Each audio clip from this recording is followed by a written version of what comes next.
Hello बच्चों, कैसे हो आप लोग। उम्मीद करता हूँ आप बहुत बेहतर होगे और आपकी पढ़ाई बहुत ही बेहतरीन तरीके से चल रही है। आज की क्लास में हम बात करने जा रहे हैं एनसीईआरटी का चैप्टर 12 इलेक्ट्रिसिटी का सॉल्यूशन का। आपकी एक्सरसाइज में नियरली 15 टू 18 क्वेश्चन दिए हुए हैं, जिसमें से मोस्ट ऑफ देम न्यूमेरिकल्स हैं। तो आज की क्लास में हम उन सारे न्यूमेरिकल्स को सॉल्व करने जा रहे हैं। हम फास्ट तरीका देखेंगे कि कैसे आप जल्दी से उन क्वेश्चंस को अप्रोच कर सकते हो, और एक सही तरीका भी देखेंगे कि कैसे आप फॉर्मूलाज पिक कर सकते हो अप्लाई करने के लिए। इवन अगर आपने अभी सारे फॉर्मूलेस नहीं याद किए हैं तो कोई बात नहीं, आप पूरे सेशन को देखोगे और आपको सारे फॉर्मूलेस की एक क्लियर अंडरस्टैंडिंग मिल जाएगी। आइए आज की क्लास को शुरू करते हैं। तो सबसे पहले हमारा जो फर्स्ट क्वेश्चन है वो स्क्रीन पर ये दिया हुआ है। अब इस क्वेश्चन में आपसे पूछ रहा है कि a piece of wire of resistance R is cut into 5 equal parts. These parts are then connected in parallel if the equivalent resistance of this combination is R dash, then what is the ratio of R and R dash? तो देखिए, अब इस question के लिए आपको जो की concept मतलब मेन मेजर कॉन्सेप्ट यूज करना है, मैं वो आपको बता देता हूं ना। तो की कॉन्सेप्ट क्या है? दो कॉन्सेप्ट लग रहे हैं यहाँ पर। पहला कॉन्सेप्ट आपका कहता है कि आपको लगाना है resistance is directly proportional to length. Resistance क्या होता है? डायरेक्टली प्रोपोर्शनल होता है लेंथ के। तो अगर लेंथ छोटी बड़ी हो रही होगी तो रेजिस्टेंस भी उसी के अकॉर्डिंग छोटा बड़ा हो रहा होगा। और दूसरा फॉर्मूला आपको लगाना है equivalent resistance in parallel combination. Equivalent resistance in parallel.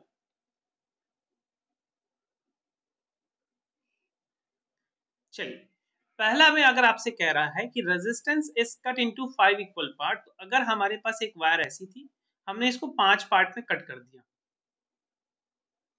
देखिए ये 5 पार्ट हो गया ना। तो अगर पूरे का रेजिस्टेंस R था तो रेजिस्टेंस डायरेक्टली प्रोपोर्शनल होता है लेंथ के। तो इसका रेजिस्टेंस कितना हो जाएगा? R upon 5। इसका भी रेजिस्टेंस कितना हो जाएगा? R upon 5। इसका भी रेजिस्टेंस कितना हो जाएगा? R upon 5। इसका भी रेजिस्टेंस कितना हो जाएगा? R upon 5। और इसका भी रेजिस्टेंस हो जाएगा R अपॉन 5। मतलब अब आपके पास 5 रेजिस्टर्स हो गए हैं R अपॉन 5 के। अब आप उन्हें क्या कर रहे हो? पैरेलल में जोड़ रहे हो। तो पैरेलल के लिए फॉर्मूला क्या होता है कि 1 अपॉन टोटल R। इस टोटल R को उन्होंने नाम दिया है R dash. 1 upon R dash क्या हो जाएगा? 1 upon R1 plus 1 upon R2 plus 1 upon R3 plus 1 upon R4 और 1 अपॉन R5। यह फॉर्मूला हो जाएगा ना। ये हमेशा ध्यान रखिएगा कि पैरेलल कॉम्बिनेशन में टोटल रेजिस्टेंस निकालने के लिए हम ऐसा फॉर्मूला अप्लाई करते हैं। चलिए इसे सॉल्व करते हैं। ये हो जाएगा, देखिए 1 अपॉन आपका R1 की वैल्यू क्या है? R upon 5। तो आप इसे लिखोगे 1 अपॉन R अपॉन 5। जब भी कुछ हमें ऐसा मिलता है कि main and then divided by some value which is like R upon 5, R upon 2, then ये जो 5 होता है ये कहाँ चला जाता है? ऑन टॉप, ये ऊपर चला जाएगा। तो इसको मैं डायरेक्टली 5 अपॉन R लिख दे रहा हूँ। मैं लिख दे रहा हूँ क्या? 5 upon R plus 5 upon R plus 5 upon R plus 5 upon R और फिर से 5 अपॉन R। अब इस तरीके के इक्वेशन को सॉल्व करने के तरीके क्या होते हैं कि आप लिखोगे 1 upon R dash is equal to, bottom में देखिए क्या सभी जगह R है, तो R एज अ HCF आ जाएगा आपका ना, LCM आ जाएगा आपका। और फिर LCM आ जाएगा तो आपको ऊपर की वैल्यू क्या करनी है? ऐड कर देनी है। 5 प्लस 5 प्लस 5 प्लस 5 प्लस 5। और जब आप ऐसा करोगे तो ये हो जाएगा 25 डिवाइड बाई R, और ये है 1 अपॉन R डैश। तो R डैश की वैल्यू क्या मिलेगी? इसको आपको क्या करना पड़ेगा? इन्वर्स करना पड़ेगा। आपको पता चला कि 1 अपॉन R डैश की वैल्यू है 25 अपॉन में R। तो R डैश की वैल्यू क्या हो जाएगी? R डैश की वैल्यू हो जाएगी R अपॉन 25। ठीक है, ये आपको क्या मिला है? ये मिला है न्यू इक्विवेलेंट रेजिस्टेंस। हमें किसका रेशियो पूछा था? हमसे पूछा था ratio R upon R dash का। तो R की वैल्यू तो R ही है, R डैश की वैल्यू है R अपॉन 25। अब देखिए क्या ये R एक दूसरे को कैंसिल कर देंगे और आपका ये 25 कहाँ चला जाएगा? On the top. तो R अपॉन R डैश की वैल्यू आपको क्या मिल जाएगी? R अपॉन R डैश मिल जाएगा हमें 25। अगर हम लोग पीछे जाएं तो देखिए एक ऑप्शन था, ऑप्शन नंबर डी ना, तो डी आपका राइट आंसर हो गया इसके लिए। कोई टफ क्वेश्चन नहीं था, बस हमने दो मेजर की कॉन्सेप्ट यूज किया था। एक कॉन्सेप्ट यूज किया कि जो रेजिस्टेंस होता है वो लेंथ के डायरेक्टली प्रोपोर्शनल होता है, तो अगर लेंथ बढ़ रही होगी तो रेजिस्टेंस बढ़ेगा, लेंथ घट रही होगी तो रेजिस्टेंस घटेगा। दूसरा हमने कॉन्सेप्ट क्या लगाया equivalent resistance in parallel situation, हमने इसका फॉर्मूला लगाया है और हमारे पास आंसर आ गया। चलिए अब बढ़ते हैं क्वेश्चन 2 की तरफ ना। क्वेश्चन 2 आपसे क्या कह रहा है कि which of the following terms does not represent electrical power in a circuit. देखिए पावर का सिंपलेस्ट फॉर्मूला आपको याद रखना है, P is equal to V I. Power का सिंपल फॉर्मूला कहता है P is equal to V times I. अब ओम साहब थे, ओम ने फॉर्मूला दिया, ओम्स लॉ जिसे आप जानते हो ना, ओम साहब के according V is equal to होता है आई आर। तो अगर हम लोग इसी फॉर्मूले में V की जगह पे आई आर रख दें तो P की वैल्यू क्या आ जाएगी, P की वैल्यू आ जाएगी आई आर टाइम्स आई, तो P की वैल्यू हो जाएगी आई स्क्वायर आर।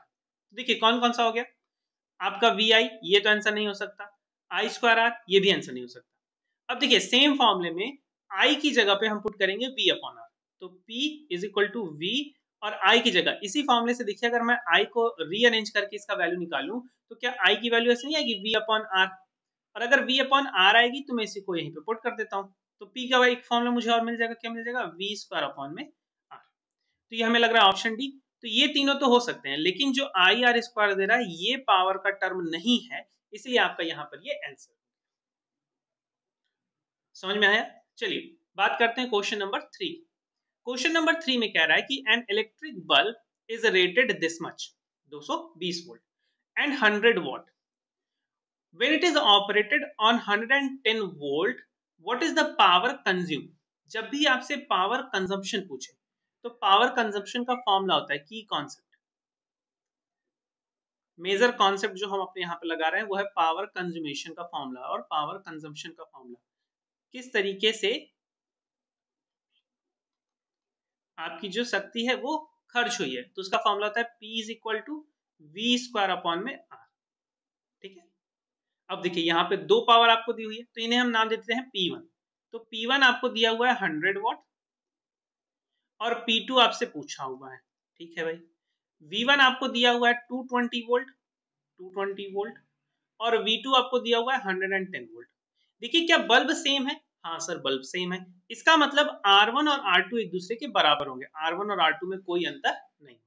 देखिए इसको सॉल्व करने के दो तरीके हैं, पहला कि हम एक फॉर्मूला लगाएंगे P1 is equal to V1 square upon R1 और दूसरा फॉर्मूला लगाएंगे P2 is equal to V2 square upon R2।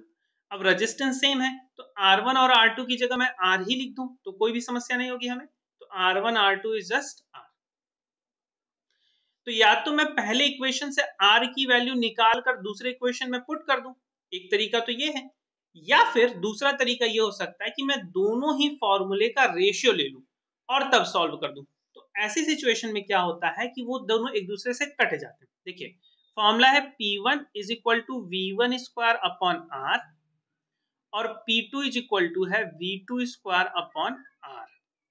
इन दोनों का हम ले लेते हैं रेशियो, रेशियो लेंगे तो क्या आ जाएगा P1 upon P2 is equal to V1 square upon R multiplied by 1 upon में V2 स्क्वायर अपॉन R। अब देखिए अब ये R कहाँ जाएगा, ये R चला जाएगा ऊपर, तो इस R को हम लोग यहाँ पे डायरेक्टली लिख देते हैं। अब R ने R को मार दिया, बचा आपके क्या पास क्या फॉर्मूला बचा P1 upon P2 is equal to V1 square upon V2 square. यहां से हमें क्या निकालना है, यहां से हमें निकालना है P2। P1 की वैल्यू कितनी है 100, P2 हमें नहीं पता, V1 square 220 times 220 divide by V2 square 110 times 110। देखिए ये है 100 डिवाइड बाई P2, अब ये है आपका 110 और वो है आपका 220, तो दो बार में कट कर देगा, 110 220 दो बार में कट कर देगा, तो ये आ गया आपका 2 टाइम्स 2, ये है 100 divide by P2 is equal to 4। कुछ भी टफ नहीं है, अगर आपको सही फॉर्मूला पता है तो आप सही आंसर निकालोगे और अगर फॉर्मूला नहीं पता है तो आप आंसर सही नहीं निकाल पाओगे। अब देखिए ये P2 इज इक्वल टू 4 है तो हम लोग इसको क्या कर सकते हैं, P2 और 4 की वैल्यू को एक दूसरे से बदल देते हैं, तो आपको मिल जाएगा 100 upon 4 is equal to P2 और 100 अपॉन 4 होता है क्या 25 वॉट। मतलब जो नया पावर होगा जो 110 वोल्ट की पावर सप्लाई पर भी वर्क कर जाएगा वो होगा आपका क्या, वो होगा 25 वॉट। उम्मीद करता हूं आपको बातें समझ में आ रही होंगी, चीजें बिल्कुल आसान हैं, आप उन्हें बस आसानी से समझते चलो तो चलिए बात करते हैं क्वेश्चन नंबर 4 की। क्वेश्चन नंबर 4 अब हमसे कह रहा है कि two conducting wires of the same material and equal length ना, देखिए इसे मार्क कर दीजिए, two conducting wire of same material. जब भी हमसे सेम मटेरियल कहेगा, सेम मटेरियल का मतलब होता है कि उसकी जो रेजिस्टिविटी है, प्रतिरोधकता, वो दोनों क्या है, आपस में बराबर है। ऑफ इक्वल लेंथ, उनकी लेंथ भी बराबर है। चलो मतलब इसका आपसे क्या क्या दे रहा है इसको बात करते हैं। गिवन गिवन कह रहा है कि रो वन और रो टू बराबर है, जिसे हम मान लेते हैं रो ना, सेम मटेरियल का है। फिर लेंथ भी बराबर है, तो L1 और L2 भी बराबर है, जिसे हम मान लेते हैं L। एंड इक्वल डायमीटर, अगर डायमीटर बराबर होगा तो इसका मतलब वो एरिया भी बराबर होगा, तो एरिया 1 और एरिया 2 बराबर है, जिसे हम मान लेते हैं area A. First connected in series, पहले वो सीरीज में कनेक्ट हुआ है, एंड देन इन पैरेलल, फिर पैरेलल में कनेक्ट हुआ है, in a circuit with the same potential difference. मतलब जो V1 और V2 है ये भी क्या है, सेम है, जिसे हम मान लेते हैं V। The ratio of heat produced in series and in parallel combination. अब आपसे क्या बताना है कि सीरीज और पैरेलल कॉम्बिनेशन। तो हीट प्रोड्यूस का फॉर्मूला आप लगाएंगे, H is equal to V square upon R times T। और आपको क्या बताना है, रेशियो जो हीट प्रोड्यूस है उनका रेशियो बताना है, मतलब आपको बताना है H1 अपॉन H2। क्या आपसे पूछा हुआ है, आस्किंग फॉर और find out H1 upon H2। Question को समझना सबसे बड़ी कला है। अगर आप समझ जा रहे हैं कि क्वेश्चन पूछना क्या चाह रहा है, तो आप सही फॉर्मूला भी पिक कर लोगे और उसे सही ढंग से अप्लाई भी कर लोगे। चलिए इसे सॉल्व करते हैं। तो फॉर्मूला H1 हो जाएगा आपका क्या, V1 square upon R1 times time, और H2 हो जाएगा आपका what, V2 square upon R2 times time ना। अब देखिए R1 और R2 एक दूसरे से सेम नहीं है।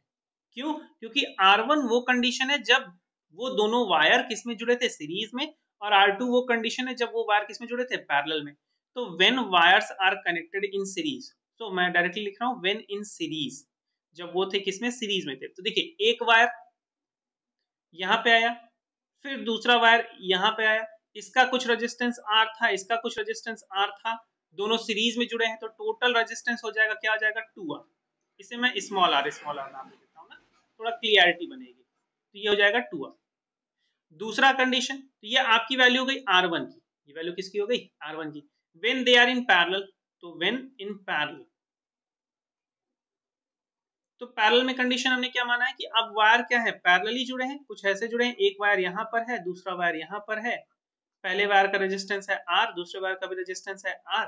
अच्छा इनके रेजिस्टेंस क्यों सेम है, क्योंकि इनपे जो लेंथ था, एरिया थी, मटेरियल था, वो सारी चीजें सेम बनी हुई है, इसलिए मैं ऐसा कह रहा हूं कि इनका जो रेजिस्टेंस है दोनों का, वो R ओम और R ओम ही है। चलिए अब बात करते हैं, अगर ऐसा है तो इस सिचुएशन में हो जाएगा 1 upon R2 is equal to 1 upon R plus 1 upon R। यह आ जाएगा आपका 2 अपॉन R, और R2 की वैल्यू हो जाएगी, क्या आ जाएगी, R अपॉन 2। तो देखिए R2 की वैल्यू ये है, R1 की वैल्यू ये है, और अभी हमने पीछे ऑलरेडी डिस्कस किया हुआ है कि V1 बराबर है V2 के, मतलब V1 और V2 का मान क्या है, सेम है।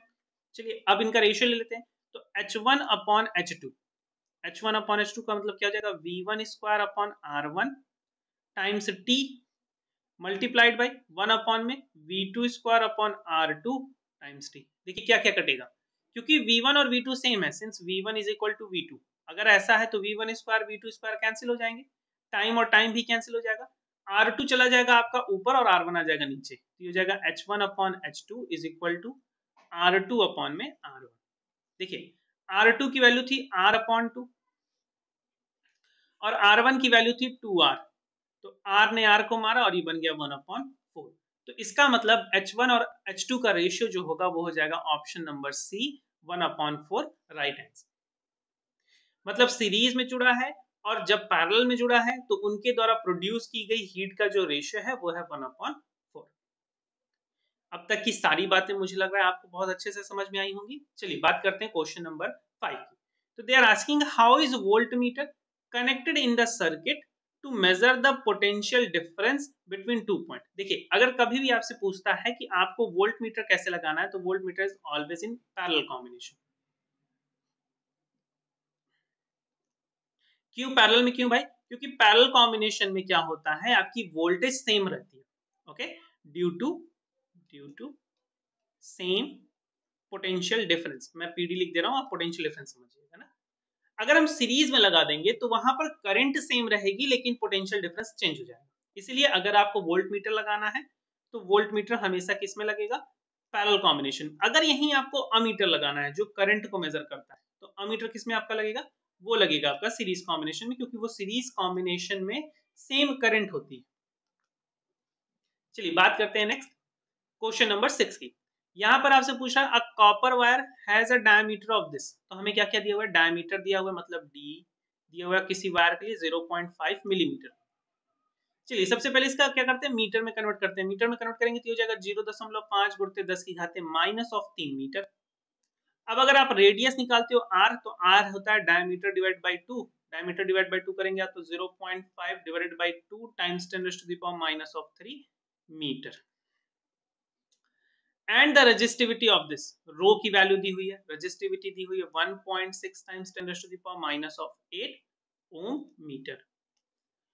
What will be the length of the wire to make its resistance 10 ohm. मतलब आपसे कह रहा है कि रेजिस्टेंस अगर 10 ओम है तो इसका लेंथ क्या होगा। वायर की रेजिस्टेंस दी हुई है कि 10 ओम का रजिस्टर है तो उसका लेंथ क्या होगा। फिर पूछ रहा है कि how much does the resistance change if the diameter is double. अगर हम डायमीटर को डबल कर देंगे तो रेजिस्टेंस कितना बदलेगा। चलिए सबसे पहले तो ये निकालते हैं कि लेंथ क्या है। आर का एक फॉर्मूला होता है, R is equal to rho L upon A. इस फॉर्मूले को रीअरेंज करते हैं तो देखिए क्या हो जाएगा, R times A divided by rho is equal to L. तो एल की वैल्यू आपको मिल गई, एल की वैल्यू मिल गई R times area divided by rho. ठीक है, ये रो रोने वाला रो नहीं है, ये साइन है, सिंबल है रेजिस्टिविटी का, प्रतिरोधकता ना। अब चलिए इसे आगे डिस्कस करते हैं। तो अब आपको यहां से वैल्यू मिल गई, लेंथ की वैल्यू हो जाएगी R times area A divided by rho. R की वैल्यू है 10 एरिया की वैल्यू होगी पाई टाइम्स रेडियस स्क्वायर, तो pi R square divide by rho की वैल्यू कितनी दी हुई थी, हमें थोड़ा पीछे में जाना पड़ेगा। रो की वैल्यू दी हुई है 1.6 टाइम्स 10⁻⁸ क्योंकि 1.6 टाइम्स 10⁻⁸।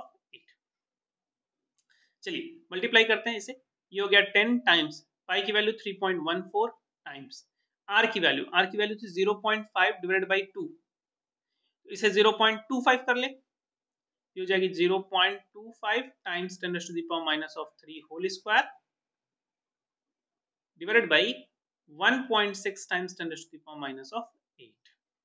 चलिए आगे बात करते हैं, ये हो जाएगा आपका 10, और देखिए ये है लगभग 1.6 और ये नियरली है 3.2, इसे कैंसिल करते हैं नियरली 2 टाइम, कोई दिक्कत नहीं, आप ऐसा अप्रोक्सीमेशन कर सकते हैं। ये हो जाएगा 10 times 2 times 0.25 times 0.25 times 10⁻⁶ divided by 10⁻⁸। अब ये और ये एक दूसरे को कैंसिल करेंगे, बचेगा 10⁻²। अब फिर से इसे सॉल्व करते हैं, ये आपका हो जाएगा देखिए 10 times 2 times 0.25 times 0.25 divided by 10⁻²। इस 10⁻² को जब आप ऊपर ले आएंगे तो ये हमारी लेंथ की वैल्यू निकल रही है, तो ये हो जाएगा 10 टाइम्स 2 टाइम्स 0.25 टाइम्स 0.25 टाइम्स 10⁻²। अब आप इसे लिख सकते हैं 20 टाइम्स 2.5 टाइम्स 2.5, और यहां से आपको वैल्यू मिल जाएगी इसकी नियरली 20 टाइम्स 6.25। और अगर लेंथ की वैल्यू आपको मिल गई 20 टाइम्स 6.25, तो लेंथ को आप मल्टीप्लाई करोगे और यहां से आपको ये वैल्यू मिल जाएगी 6 है, तो ये आपका हो जाएगा 12, और फिर आपका ये हो जाएगा 12 और 50, सो 125 आ जाएगा आपका। ठीक है, 125 मीटर, ये कुछ इतना आंसर आएगा। चलिए वह फिर से इसको रीचेक कर लेते हैं क्या हमने सही किया हुआ है। देखिए 0.5 मिलीमीटर आपको डायमीटर दिया था, तो डायमीटर से हमने लिख दिया इसको 0.5 divided by 2 times 10⁻⁻³ metre. Resistivity 1.6 दिया है, रेजिस्टेंस आपको 10 दिया है। जब ने हमने इसे सॉल्व किया तो लेंथ की वैल्यू मिली 10 times pi times R square divide by 1.6 times 10⁻⁸, क्योंकि यहाँ पर रो है, आर की वैल्यू आपकी 0.5 से 0.25 टाइम्स 10⁻³ हो गई, और हमने इसको ओपन किया, फिर हमने इसको कट किया है, और ठीक है, लगभग मुझे लगता है सही है, अगर कहीं पर कोई कैलकुलेशन मिस्टेक नहीं हुई होगी तो। अब दूसरा सवाल आपसे पूछ रहा है कि अगर आप इसके डायमीटर को चेंज करते हो, डायमीटर डबल हो गया है, तो अगर आप यहां से देखो, डायमीटर का मतलब है रेडियस डबल, रेडियस डबल होने का मतलब है एरिया 4 टाइम हो गया ना, इस चीज को समझते हैं। तो R is equal to rho L upon A, ये फॉर्मूला है आपका। R is equal to rho L, और इसकी वैल्यू आप लिखेंगे क्या, पाई टाइम्स रेडियस स्क्वायर ना, pi times small R square this. तो R is inversely proportional to R square, ये आपका रिलेशन है। अगर डायमीटर डबल हो गया, if diameter doubled, then radius also doubled, radius भी आपकी क्या हो गई है, डबल हो गई है। और अगर रेडियस डबल हो गई है तो उस सिनेरियो में क्या हो जाएगा, आपका जो रेजिस्टेंस है वो 1/4 हो जाएगा ना, क्योंकि ये रेडियस स्क्वायर है, तो स्क्वायर ऑफ रेडियस क्या हो जाएगा, स्क्वायर ऑफ रेडियस हो जाएगा 4 टाइम्स आर स्क्वायर। तो इसका मतलब आपका new resistance will decrease by, new resistance will decrease by 4 time, वो 4 बार या 4 गुना घट जाएगा। तो अगर वो 10 ओम था तो नया रेजिस्टेंस कितना हो जाएगा, 10/4 ओम, और 10/4 कितना होता है, 2.5 ओम। तो ये इसका आंसर। तो क्वेश्चन नंबर 6 में देखिए, आपसे दो सवाल पूछा था। पहला पूछ रहा था कि उसकी लेंथ कितनी होनी चाहिए, तो लेंथ हमने नियरली कैलकुलेट की 125 मीटर, जो अप्रॉक्स आंसर है।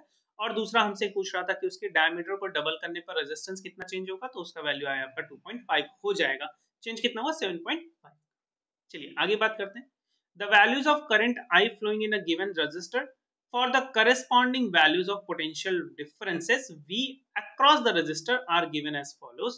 तो जब आपकी करंट 0.5 थी तो वोल्टेज 1.6 था, जब आपकी करंट 1 हो गई तो वोल्टेज 3.4 हो गया, जब आपकी करंट 2 हो गई तो वोल्टेज 6.7 हो गया, जब आपकी करंट 3 हो गई तो वोल्टेज इतना हो गया, और जब आपकी करंट 4 हो गई तो वोल्टेज इतना। वो कह रहे हैं कि plot a graph between V and I। तो हमें सबसे पहले एक ग्राफ बनाना है। तो ग्राफ बनाने के लिए आप क्या करेंगे, ऐसे एक्स और वाई एक्सिस ड्रॉ करेंगे। एक्स एक्सिस पर I ले लीजिए, वाई एक्सिस पर V ले लीजिए। अब आप क्या करेंगे, यहां पर डिसाइड करेंगे। तो 1 2 3 4 5 6 7 8 9 10 11 कुछ ऐसा। अब ये 0.5 है, तो हम मान लेते हैं कि I पर 1 ब्लॉक्स इज लाइक 0.5, तो ये 1, फिर 1.5, फिर 2, 2.5, फिर 3, 3.5, फिर 4, 4.5 एज सो ऑन। और ऑन वाई एक्सिस हम मान लेते हैं कि ये है आपका 1, फिर है आपका 2, फिर है आपका 3, फिर है आपका 4, फिर है आपका 5। अच्छा, अगर ऐसा करते हैं तो बहुत टाइम लग जाएगा, तो मैं इसको 2 का ब्लॉक मान लेता हूँ, ठीक है। तो 2 4 6 8 10 12 एंड देन 14।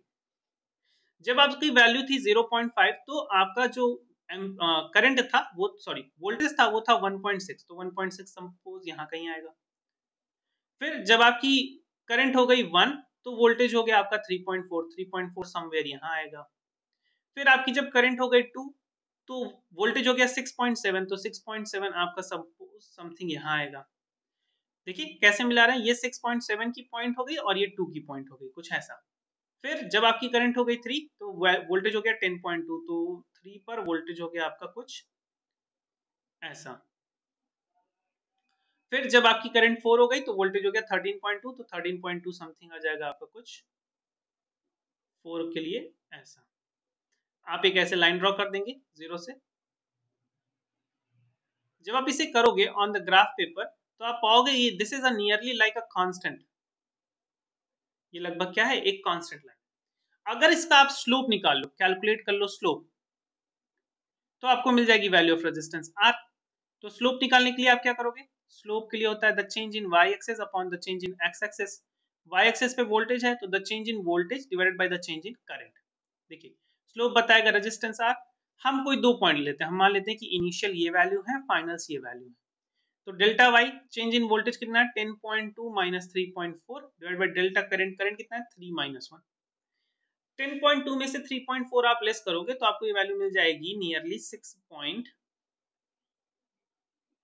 10 में से आप 3 करोगे 4 है ये, so this is going to be 6.8 और डिवाइड बाई 2 मिल जाएगी, मतलब आज की वैल्यू आपको मिल जाएगी 3.4 ओम। हो गया, ये क्वेश्चन भी सॉल्व हो गया। दैट्स इट, सिंपल सा है, बहुत लॉजिक नहीं लगाना है, ठीक है। चलिए बढ़ते हैं नेक्स्ट क्वेश्चन की तरफ। यहाँ पे पूछ रहा है when a 12 volt battery is connected across an unknown resistor there is a current of this much in the circuit, find out the value of resistance. कितना सिंपल सा सवाल है, बस ओम्स लॉ लगा दीजिए। ओम्स लॉ आपसे क्या कहता है, V is equal to I R. R नहीं दिया हुआ है, V की वैल्यू कितनी है, तो आर की वैल्यू हो जाएगी V अपॉन आई। V की वैल्यू है 12 और करंट की वैल्यू है 2.5। आप इसे 120 अपॉन 25 भी लिख सकते हैं। चलिए कैंसिल करते हैं 5 से, 5 5 जा दिस एंड 5 24 जा दिस। तो आर की वैल्यू कितनी आ जाएगी, देखिए आर की वैल्यू हो जाएगी 4.8। देखिए गलत हो गया, थोड़ा सा ये मिली एम्पियर में दिया था, तो अगर मिली एम्पियर में दिया था तो यहाँ पर आप इसको इस तरीके से ना करके आई की वैल्यू मिली एम्पियर में दी हुई है, तो आई की वैल्यू आप रखेंगे 2.5 टाइम्स 10⁻³ तो यहाँ पर आप रख दीजिए 10⁻³ तो ये हो गया 12 टाइम्स 10⁻³ डिवाइड बाई 2.5। अब इसे थोड़ा सॉल्व करते हैं, आर की वैल्यू थोड़ी सी ज्यादा आएगी, तो आर की वैल्यू हो जाएगी आपकी 12 टाइम्स 10⁻³ डिवाइडेड बाई 2.5 को 25 बना दे रहे हैं, इसे फिर से 120 बना दे रहे हैं, तो ये आपका आ जाएगा 4.8 टाइम्स 10⁻³ ओम, या फिर 4.8 किलो ओम, या फिर आप रेजिस्टेंस को क्या कह सकते हैं 4.8 किलो ओम। ये आपका रेजिस्टेंस आ जाएगा इस वाले क्वेश्चन में। बढ़ते हैं अगले क्वेश्चन की तरफ।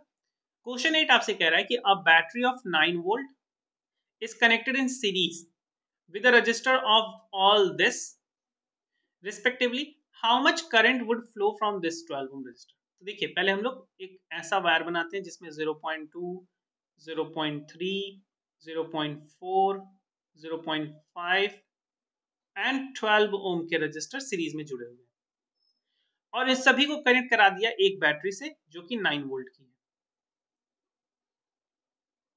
ये है आपकी 9 वोल्ट की बैटरी, और ये है आपका 0.2 ओम 0.3 ओम 0.4 ओम 0.5 ओम और 12। अब आपसे पूछ रहा है कि जो 12 ओम रजिस्टर है उसमें करंट कितना होगा। देखिए अगर ये सीरीज कॉम्बिनेशन है तो सीरीज कॉम्बिनेशन में हमेशा करंट सेम होती है, और अगर करंट सेम हो रही है तो थोड़ा सा सोचो कि जो भी करंट पूरे सर्किट में होगी वही करंट 12 ओम में होगी। तो इसके लिए हम क्या करते हैं, टोटल रेजिस्टेंस निकालते हैं। तो टोटल रेजिस्टेंस आपका कितना आएगा, सीरीज कॉम्बिनेशन है भाई, सीरीज कॉम्बिनेशन का फॉर्मूला था सभी को डायरेक्टली जोड़ दो, तो सबको डायरेक्टली जोड़ते हैं 0.2 प्लस 0.3 प्लस 0.4 प्लस 0.5 प्लस 12। देखो 0.2 0.3 0.5 0.5 0.5 1 1 एंड 12 13 और 13 प्लस 0.4 तो 13.4 ओम टोटल रेजिस्टेंस आ गया। अब करंट निकालनी है आई, तो आई होगा आपका V अपॉन आर, फिर से ओम लॉ को लगाया, कौन सा law, V is equal to I R, और इसी को हमने बैलेंस किया है। तो V की वैल्यू है 9, R की वैल्यू है 13.4, इसे जब आप सॉल्व करोगे तो ये हो जाएगा 90 डिवाइड बाई 134। चलिए 2 से कैंसिल करते हैं, तो 2 से ये हो जाएगा 45 आपका, और इसे कैंसिल करते हैं तो ये आ जाएगा 2 6 12 एंड 2 7 40। 45 डिवाइड बाई 67 मुझे लगता है 0.8 या कुछ ऐसा ही वैल्यू होगा, या फिर से अगर आप कैंसिल करते हो इन्हें तो 50 हो जाएगा, और 6 0.6 समथिंग आएगा ना, 0.6 समथिंग आएगा। तो इसे आप सॉल्व कर लेना, मैं 0.6 मान के लिख दे रहा हूँ कि एम्पियर इतना करंट फ्लो करेगा सारे रजिस्टर में, इवन वो 12 ओम का ही क्यों ना हो उसमें भी यही करंट फ्लो करेगा। चलिए उम्मीद करता हूं आपको सारी चीजें अब तक समझ में आ रही होंगी।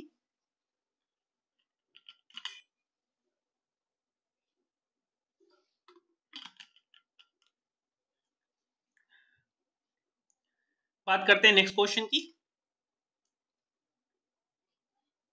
अब आपसे दिया हुआ है कि how many 176 ohm resistor in parallel are required to carry 5 ampere current in a 220 volt line. देखो सबसे पहले तो टोटल रेजिस्टेंस यहां से निकाल लेते हैं। तो ओम का लॉ होता है V equal to I R, V की वैल्यू दिया है 220, I की वैल्यू दिया है 5 और R की वैल्यू R, तो R बराबर आपका आ जाएगा 220 divide by 5 which is equal to 5 से आप इसे कैंसिल करेंगे तो 4 44 ओम आ जाएगा। मतलब हमें इतने रजिस्टर लगाने हैं कि उनका टोटल जो वैल्यू आ जाए वो आ जाए कितना, 44। तो resistance in parallel, resistance in parallel formula होता है 1 upon R is equal to 1 upon R one plus 1 upon R two plus 1 upon R three plus, क्योंकि हमें n रजिस्टर लगाने हैं ऐसा मान ले रहे हैं तो आप यहाँ पे लिख देंगे 1 upon R N. 1 upon R की वैल्यू है 1 अपॉन 44 इज इक्वल टू, यहाँ पे यह है 1 upon 176 plus 1 upon 176 plus 1 upon 176, और ऐसे कितने टाइम तक है, n टाइम तक है। देखो अगर 1 अपॉन 176 प्लस 1 अपॉन 176 दो बार होता तो आप इसे 2 अपॉन 176 लिखते हैं, 3 बार होता तो 3 अप टाइम्स 176 लिखते हैं, 4 बार होता तो 4 टाइम्स 176 लिखते हैं। उसी तरीके से अगर n टाइम है, मैं क्या कह रहा हूं, मैं फिर से आपको एक्सप्लेन करता हूं कि अगर आपका 1 अपॉन 176 प्लस 1 अपॉन 176 ऐसे दो बार होता तो आप इसे 2 अपॉन 176 लिखते हैं। अगर ये 1 upon 176 plus 1 upon 176 plus 1 upon 176 3 बार होता तो आप इसे लिखते 3 अपॉन 176। अगर यही चीज आपकी 4 बार होती, 176 plus 1 upon 176 plus 1 upon 176 plus 1 upon 176, तो आप इसे 4 अपॉन 176 लिखते हैं। तो अगर यही आपका n बार है तो आप उसे n अपॉन 176 नहीं लिखेंगे, बिल्कुल लिखेंगे। तो आप यहाँ पर इससे लिख सकते हैं कि 1 upon 44 is equal to n upon 176। Cross multiply कर दीजिए तो n की वैल्यू आ जाएगी 176 डिवाइडेड बाई 44। तो n की वैल्यू कितनी आ जाएगी 4। मतलब कि अगर हम उन चार रजिस्टर को पैरेलल में लगा दे तो हमारा काम हो जाएगा, बिल्कुल है ना ऐसा।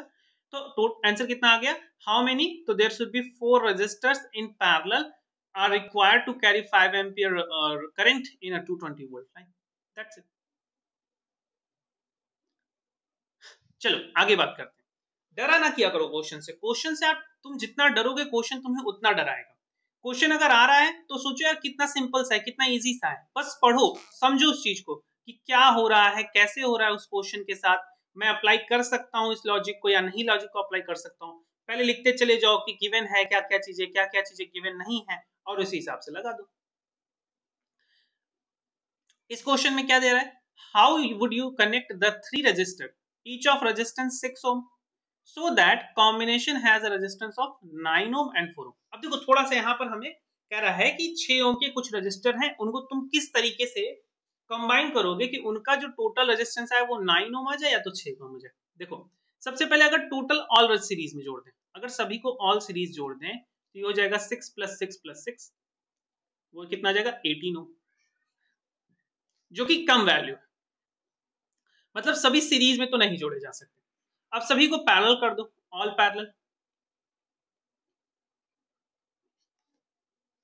अगर ऑल पैरेलल हम करते हैं तो ये हो जाएगा 1 upon R is equal to 1 upon 6 plus 1 upon 6 plus 1 upon 6। आप ऐसा करोगे तो ये आ जाएगा 3 अपॉन 6 जिसकी वैल्यू हो जाएगी 1 अपॉन 2, और जब आप रिवर्स करोगे तो आर की वैल्यू हो जाएगी 2 ओम। तो 2 ओम भी मिनिमम है, तो 2 ओम तो हो नहीं सकता, मतलब ये ना तो पैरेलल हो सकते हैं ना तो सीरीज, तो इसका मतलब आप मिक्स होंगे। अगर मिक्स होंगे तो ऐसा करते हैं, दो को पैरेलल जोड़ते हैं और एक को सीरीज जोड़ते हैं। तो पहला हम बनाने जा रहे हैं 2 in parallel 1 in series, 1 in series. अच्छा इसकी सर्किट कैसी होगी, देखो हमने दो को पैरेलल में लिया तो एक ये 6 ओम रजिस्टर, एक ये 6 ohm resistor, they are attached in parallel and then there is a third one as a series like this. अब यहाँ पर आप दो को पैरेलल में जोड़ोगे तो दो को जब आप पैरेलल में जोड़ोगे तो उनकी वैल्यू आएगी 1 अपॉन 6 प्लस 1 अपॉन 6, जिसे आप लिखोगे 2 अपॉन 6 जिसकी वैल्यू आएगी 1 अपॉन 3, और 1 अपॉन 3 ये है 1 अपॉन, हम सपोज कर लें कि इनका जो कॉम्बिनेशन है, इनका जो कॉम्बिनेशन आपको दे रहा है ये दे रहा है R1, तो 1 अपॉन R1 है ये, तो R1 की वैल्यू आपकी कितनी आ गई, R1 की वैल्यू आ गई 3 ओम। अब जब आप इस R1 को, मतलब आप सोचो आपने इसको सॉल्व किया और इसकी वैल्यू आपको मिल गई 3। अब अगर आप इस 3 को सॉल्व करने पे ये एक बन गया ना, जब सॉल्व करने पे एक बना है इसको आप कनेक्ट कर रहे हो किससे, इस वाले से एज अ सीरीज। जब सीरीज ऐड कर रहे हो इसका मतलब मैं लिख सकता हूं R1 and third 6 ohm resistor in series. अगर सीरीज है तो आप इसे ऐड करोगे 6 प्लस 3 और ये वैल्यू आपको मिल जाएगी 9 ओम, हो गया आंसर। तो पहले वाले का आपको आंसर क्या मिला है, कि 2 इन parallel and 1 should be in series. ये आपका आंसर है कि कैसे हम जोड़ेंगे कि 9 ओम बने। तो पहला आंसर कहता है कि अगर आप 2 को पैरेलल में जोड़ दो और 1 को सीरीज में जोड़ दो तो आपका क्या बन जाएगा, 9 ओम बन जाएगा। दूसरा लॉजिक लगाते हैं कि अब 2 को सीरीज में जोड़ते हैं और 1 को पैरेलल में जोड़ते हैं, तो 2 इन सीरीज एंड 1 इन पैरेलल।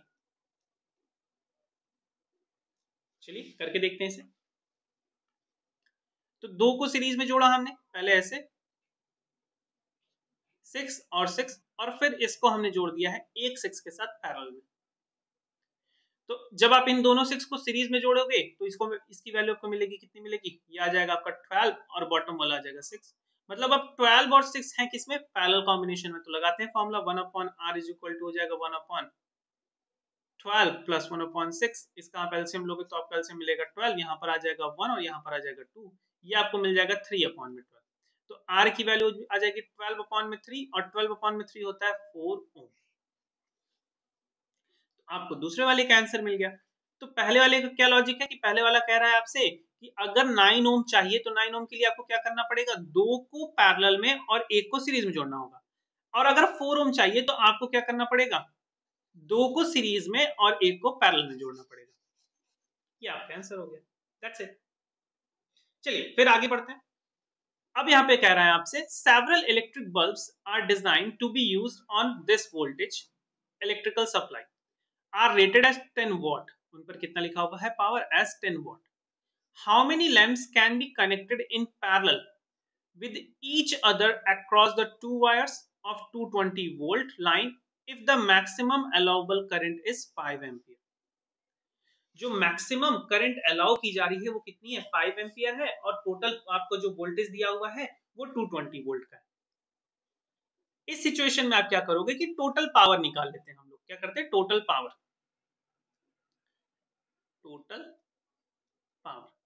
जब आप टोटल पावर कैलकुलेट करोगे तो पावर का formula P is equal to VI, और अगर P is equal to VI है तो P इज इक्वल टू 220 हो जाएगा यहाँ पर, और करंट वैल्यू हो जाएगी I, जिसकी वैल्यू आपको मिल जाएगी कितना, नियरली हो जाएगा 0, 5 2 10 1 एंड 5 2 10 एंड 1100 वॉट्स। अब ये 1100 वॉट्स आ गया है। कितने वॉट का एक बल्ब है, 10 वॉट का एक बल्ब है। वन बल्ब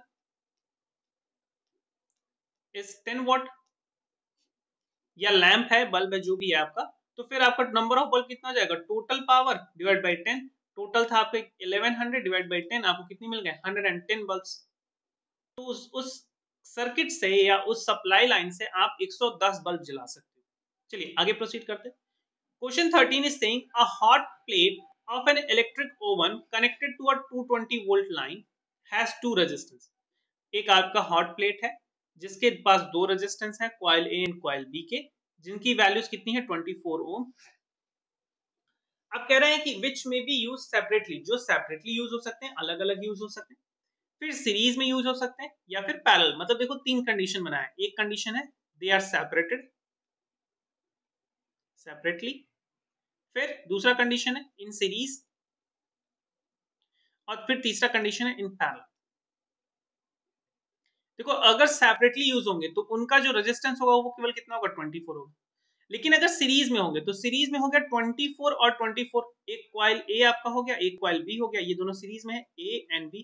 तो 24 प्लस 24 हो जाएंगे ना, यहाँ पर दोनों का रेजिस्टेंस ऐड हो जाएगा तो हो जाएगा 48 ओम।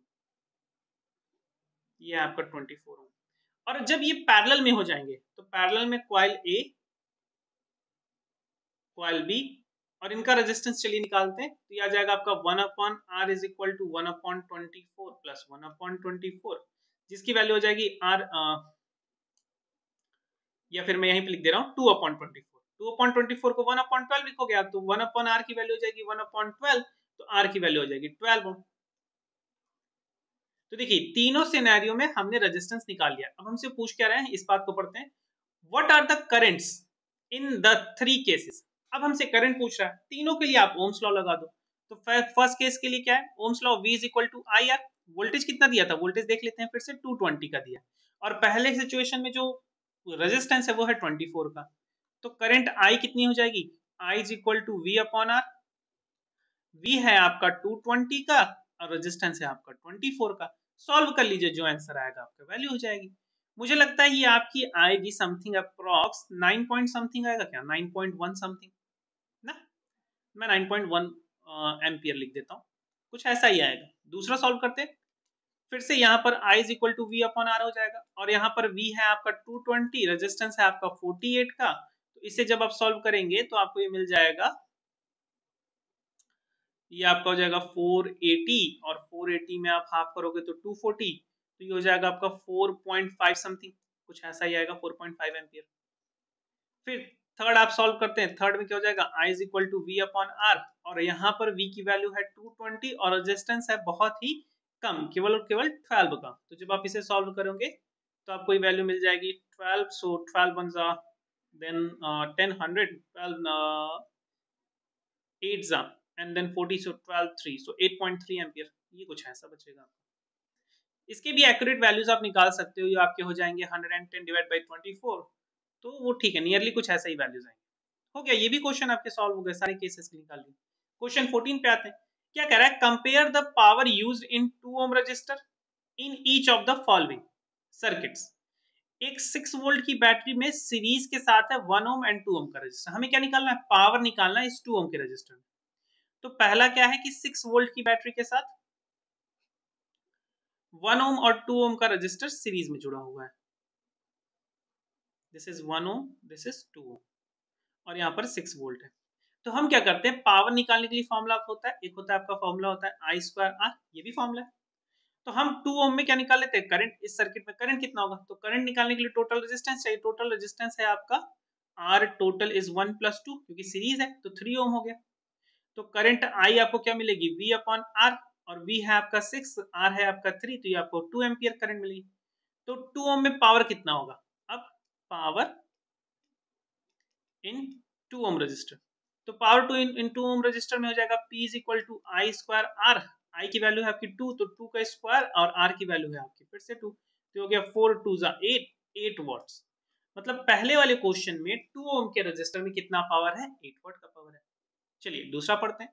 अब 4 volt battery in parallel with 12 ohm and 2 ohm resistor. अब दूसरे सिनेरियो में क्या कह रहा है, एक 4 वोल्ट की बैटरी है जिसके साथ 12 ओम और 2 ओम का रजिस्टर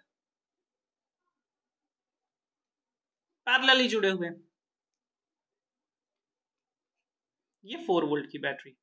अब यहां पर आप पावर को दूसरा फॉर्मूला लगा दो, पावर इज इक्वल टू क्या आ जाएगा, आप V स्क्वायर अपॉन R लगा दीजिए, क्योंकि यहाँ पर वोल्टेज दोनों में सेम होगा, तो वोल्टेज की वैल्यू आपके पास ऑलरेडी है, तो ये हो जाएगा 4 टाइम्स 4, और R की वैल्यू दी है 2, तो पावर P की वैल्यू मिल जाएगी 16 डिवाइड बाई 2, जो फिर से आपको कितना मिल जाएगा, 8 वॉट्स। दैट्स इट, हो गया, सिंपल सा क्वेश्चन। अगर आप क्वेश्चन को पढ़ते हो तो आप समझ जाओगे कि कितने आसानी के साथ हम इसे सॉल्व कर सकते हैं। चलिए बात करते हैं नेक्स्ट क्वेश्चन नंबर 15 की। अब यहाँ पर आपसे कह रहा है कि 2 lamps, one rated 100 what and 220 volt and another rated 60 what and 220 volt. दोनों की देखिए वोल्टेज क्या सेम है, हाँ सर वोल्टेज सेम है।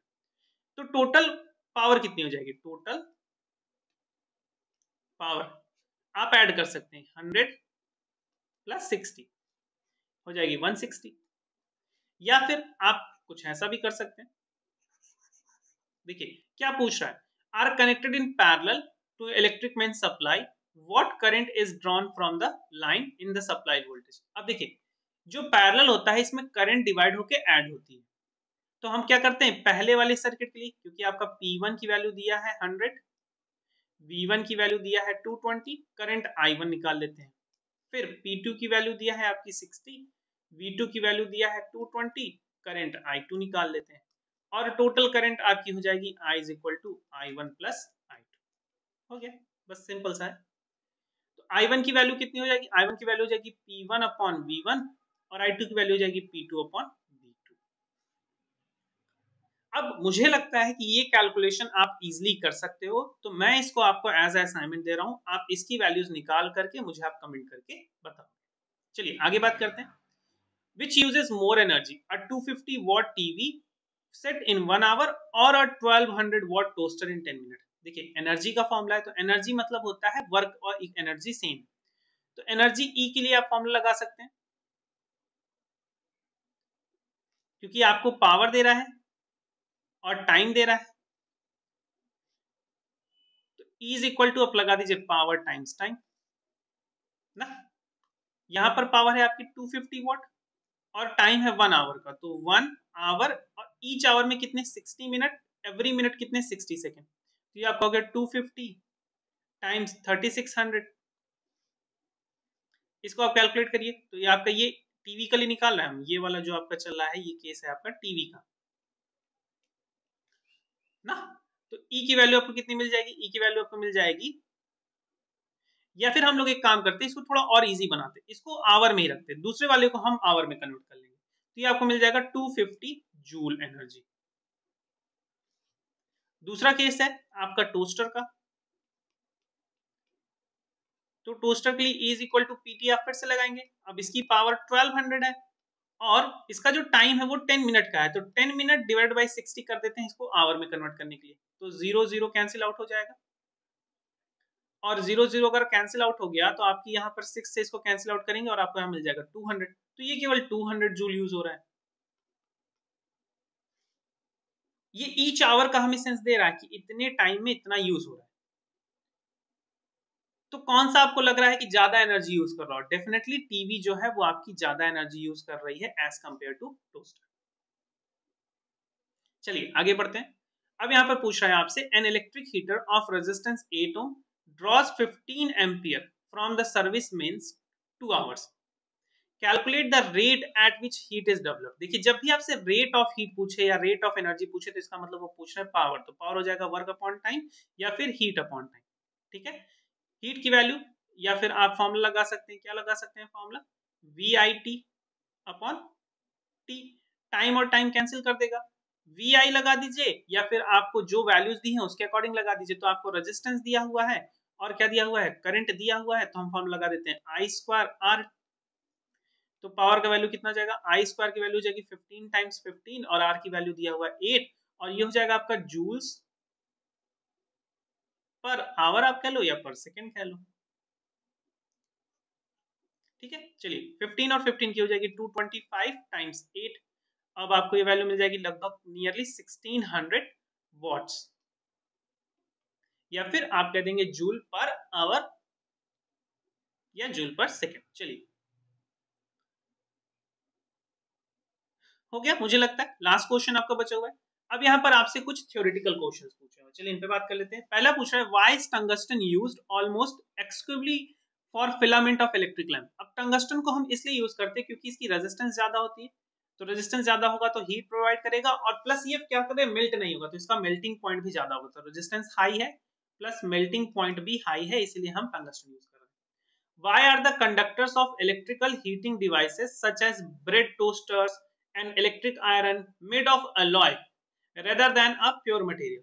तो alloy से बनाने का ये सेंस होता है कि उसकी रेजिस्टेंस बढ़ जाती है, प्योर मटेरियल का रेजिस्टेंस कम होता है, रेजिस्टेंस बढ़ जाएगी तो हीट एनर्जी बढ़ जाएगी। सी पे बात करते हैं, why in the series arrangement not used for domestic,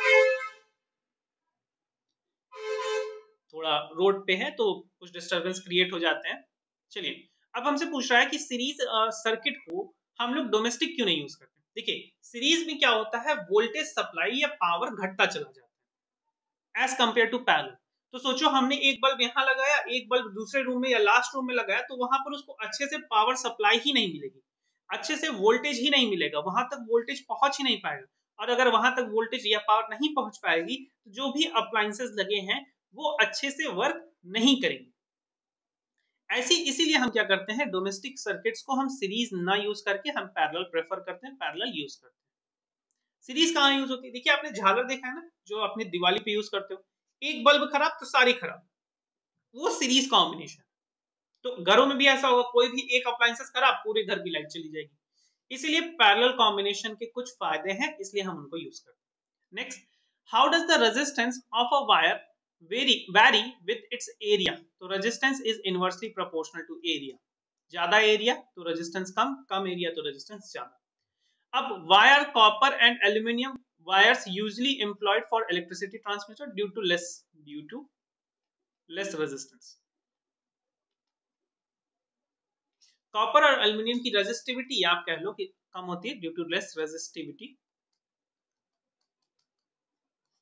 इसलिए हम इनको प्रेफर करते हैं। और एक और फायदा है कि कॉपर और एल्यूमिनियम बहुत इजीली अवेलेबल भी है एट लो कॉस्ट। अदरवाइज आप सिल्वर लगाओगे नहीं घरों में, राइट? चांदी के वायर तो हम लगा नहीं सकते, उनकी हाई बहुत होती है कॉस्ट, इसलिए ऐसा होता है। यहाँ पर इस चैप्टर के सारे क्वेश्चंस का एंड हो जाता है। आई होप आपको बहुत बातें समझ में आई होंगी, आपने सारे क्वेश्चन समझ लिए होंगे। अगर आपको वीडियो इंफॉर्मेटिव लग रही है तो लाइक भी करिए और अपने फ्रेंड्स के साथ शेयर भी करिए ताकि वो भी अच्छे से तैयारी कर सकें। चैनल को हमारे सब्सक्राइब कर दीजिए। और इन सब के अलावा अगर आपके पास कोई भी डाउट्स हैं तो आप हमें इन नंबरों पे अपने डाउट्स व्हाट्सएप कर सकते हैं। मैं ट्राई करूंगा आपके डाउट्स पर या तो मैं वीडियो क्रिएट कर दूं या फिर मैं आपको पर्सनली आंसर दे दूं। चलिए मिलते हैं फिर से किसी नेक्स्ट वीडियो में। Best of luck for your board exams. Bye guys.